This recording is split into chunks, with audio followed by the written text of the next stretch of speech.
Hi guys, this is Jacqui Cooper with JCooperTravels, and today I have a really special guest, Donna. Donna and I connected on LinkedIn, and we have a lot of things that are in common in terms of both having a very interesting career path and being entrepreneurs and just following our passion. And Donna, thank you so much for being here. I also want you to have the privilege of introducing the name of your business because it is so unusual and I love it. So Donna, share a little bit more about who you are, what you do, and thank you so much for being on the podcast. Yeah, thanks for inviting me, Jackie. Well, let's see, I've been in the field of speaking, training, and networking for about 30 years. And about 7 years ago, I was talking with a coach friend about, well, now what should I do? What's next? And I wasn't really doing any of that at that time. And I don't even know what we were talking about, but this idea, this thought, this name for a business just popped into my mind. Red Stilletto, get to the point. And I decided to run with it. It wasn't right away though. I decided to run with it ultimately because public speaking is really the thing that no matter what else I've done, I've struggled with that and done that and worked on it and really gotten to the other side of it. So I thought I have that to share with people now. Yeah, no, that's awesome.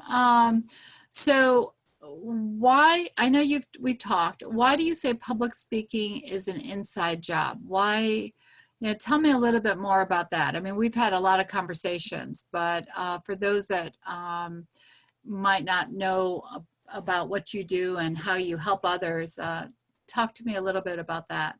Yeah. Well, there's a lot of tips out there on public speaking. There are a lot of things people say and a lot of things that people ask and want to know. And usually near the top of that list, it's things like, where do I look? What do I do with my hands?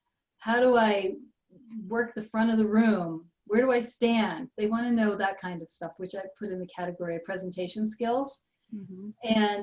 But that doesn't mean that that's where you start. I can tell people what to do all day long. And I even know people who have taken many classes and been in Toastmasters, which I love, and they've learned all those mechanics, I'll say, but they've never really dealt with themselves. And public speaking starts with who you are on the inside, your relationship with yourself, your relationship to how you relate to other people. It all starts with your self-talk and your beliefs. It starts inside.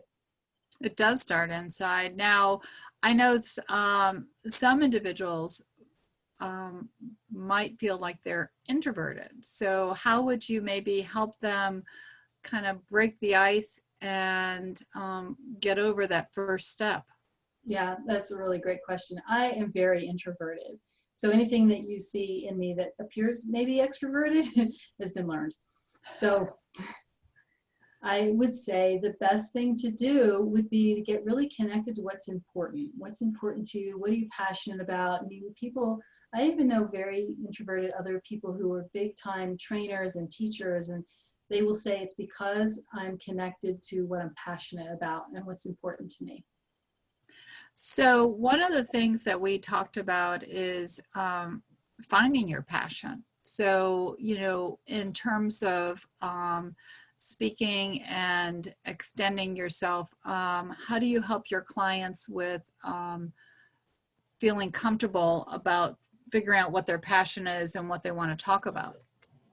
Well, I help them. Well, where we start is where they are. So whatever business they're already in, whatever is important to them, whatever is interesting, or whatever they want to start talking about. So just always start with where they are. So when you're looking for new clients, how do you get your clients? And is there like, well, I don't want to say an application process, but do you have, first of all, how do you get your clients? We'll start there. Yeah. So I network a lot. So I meet people through networking. And I also do a lot of LinkedIn networking as well. So between when I could do it in person, but between my networking locally and the LinkedIn, that's where mostly I meet people. Is there a niche that you're looking at helping, a certain group of individuals or businesses? Well, every business is connected with a person, but is there a group of people that you're looking to support and help? Yeah, I really like to work with what we would call mission-driven entrepreneurs. So, but that doesn't mean I don't work with other people, I do.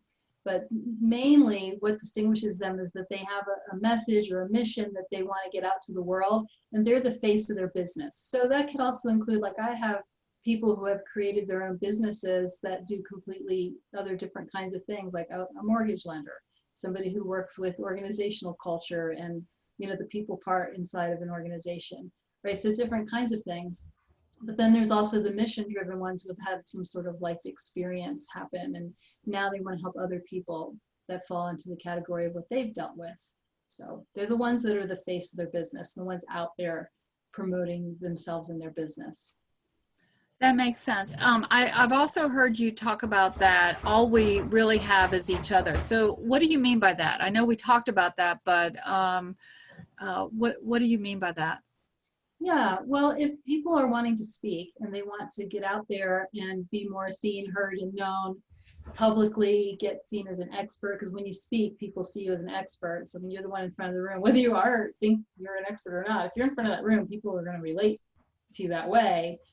And how those opportunities happen is through other people, right? All we really have is each other. There's no businesses, there's no anything else without people first. Like you just said a moment ago, right? All businesses have people attached. And so it's through those relationships, because that's what I really mean by that. That is through those relationships and those connections that opportunities to speak are going to come and build. Let's say, you find a way to speak in a networking group, but then, all those people here, and then they tell other people, and then you get invited to speak here. But if you weren't great with people, that's not going to happen that way. I know that you and I were talking about how you've developed your own style and how you've developed a way to help others. And we've also talked about how image matters. Can you talk a little bit more about that? Yeah. Yeah. Well, my original career, I was a hairdresser, and I was a high-end hairdresser in New York City, and we were a very fashion-oriented salon.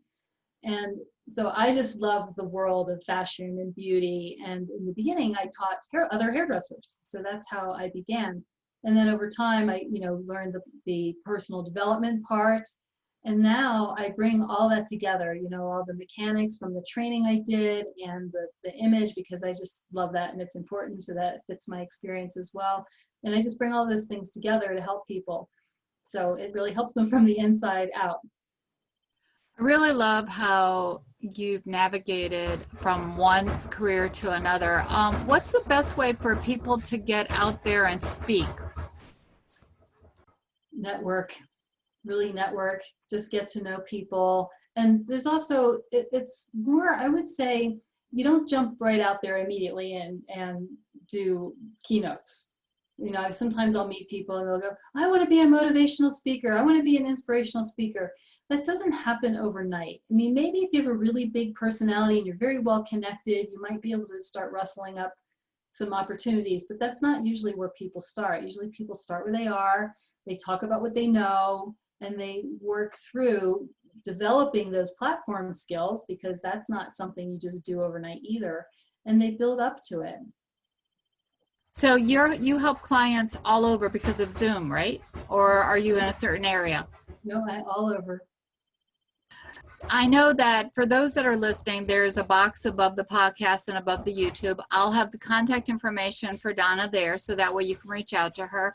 One area that I'm really interested in, as you know, is travel. So tell me about where you want to go or where you've been, and that way we can share a little bit more about that for my listeners as well. Yeah. Well, I love to travel. I haven't been as many places as I would like to go, but let's see, my favorite, I think, was Europe. And I've been to a lot of islands. I've been to most of the states in this country. And I've never been anywhere in Asia in any way, or anywhere to Australia or anything. But I think my favorite was Italy. And I went there once, but I would love to go back there. What part of Italy did you really like? I loved Venice. Yeah, Venice is beautiful. I know you have a bucket list. Where do you want to go next? I want to go to Cinque Terre. Why? Well, I just think it's so interesting, those 5 little towns, and you can go all over and walk from one to the next. And I just love it. Just seems so kind of like quirky and homey and old world. And I just, and I'm half Italian. And so it's just, part of who I am. And maybe that's why I loved it so much and felt at home there. But I just think it seems so interesting and very unlike anywhere else. Um, how would you get there if you travel there? Fly? But I mean, is there a major airport there? That's what I'm not sure about. I have no idea, actually. I have no idea where one flies into. That would be something I'll look into, so that way if people ask, I'll know more about.